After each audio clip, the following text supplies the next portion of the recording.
Welcome back to RV Life in the USA, my RV kitchen. Welcome if you're new.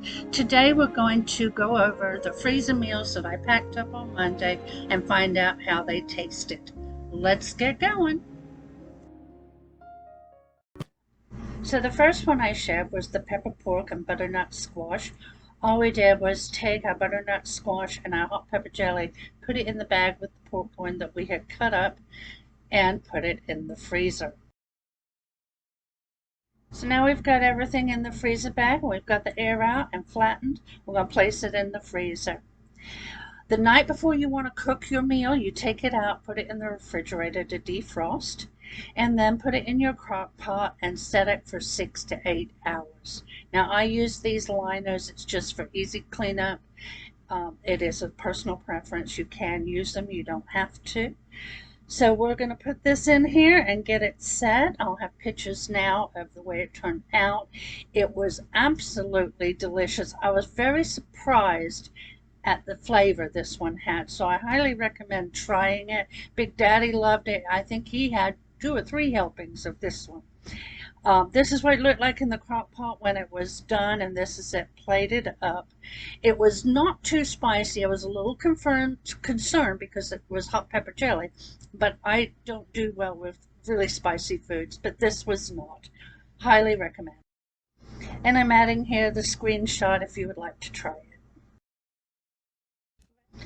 Next up, we have our chicken teriyaki, which I told you in the video on Monday where I was making these meals that we had already had it, and we had. It was really, really good. I'm definitely going to pack some more of these in the freezer for an easy dinner one night. So simple to make and very, very tasty. I love this marinade. Again, this was the Lowry's teriyaki marinade with pineapple. Really, really good. Unless you have a marinade or teriyaki sauce that you like. Unfortunately, I don't have a picture of this. It was the first one I did. I hadn't thought about it, and I apologize for that. But I do, again, highly recommend, and I'll give you a screenshot of the ingredients here.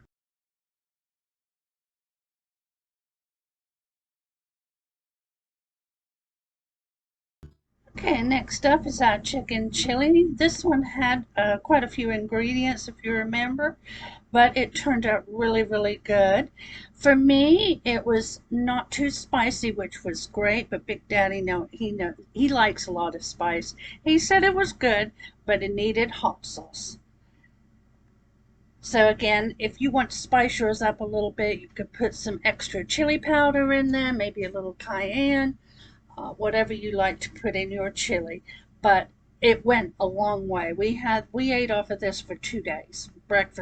Not breakfast, for lunch and for dinner. So I think it's definitely worth putting in your freezer. I made a pan of cornbread to go with this. I took the chicken out and shredded it once it was all done. And we had this with sour cream and cheese. Like I said, delicious for me because it wasn't too spicy. Big Daddy just put some hot sauce on his.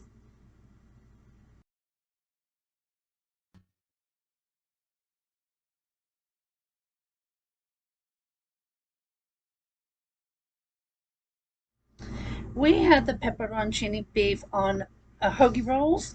So what I did was took the beef out at the end, discarded the juice, put the beef back in, and saved all the peppers to go on there. I had mine with the Kinder steak sauce, which was really good. Big Daddy piled his high with pepperoni chilis. Highly recommend. It was very, very good. You could serve it other ways too. For example, mashed potatoes and a vegetable on the side, and then save the gravy to put on the veg because it had a lot of flavor too. It was just super hot that day, and we chose the suburbs. Now, for the honey pork with the green beans, the pork had a lovely taste, and I was surprised that the green beans didn't break down being in the slow cooker for 6 hours, but they were great. And on this evening, we were gifted some beautiful veggies from the garden and a jar of pear relish, so I added some of those goodies to the plate. I'm going to show you what we got. Look at that. Aren't they lovely?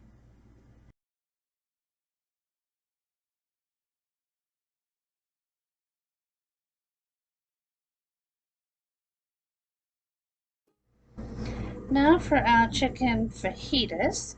We did find that these had a lot of liquid at the bottom once it's cooked, and our favorite recipe does not. There was not enough spice for Big Daddy. For me, they was good as far as the spices go, but we have a favorite crock pot fajita recipe that we love, and it too could be made into a freezer meal. So I'm going to go ahead and give you my new one here. I hope you give it a try. Well, thanks again, everybody, for coming back and watching my video. I really do appreciate it. If you made it to the end of my video, please leave me a cherry emoji. That way I know you were here. And I want to wish everybody a wonderful week. I'll see you next Monday. Bye.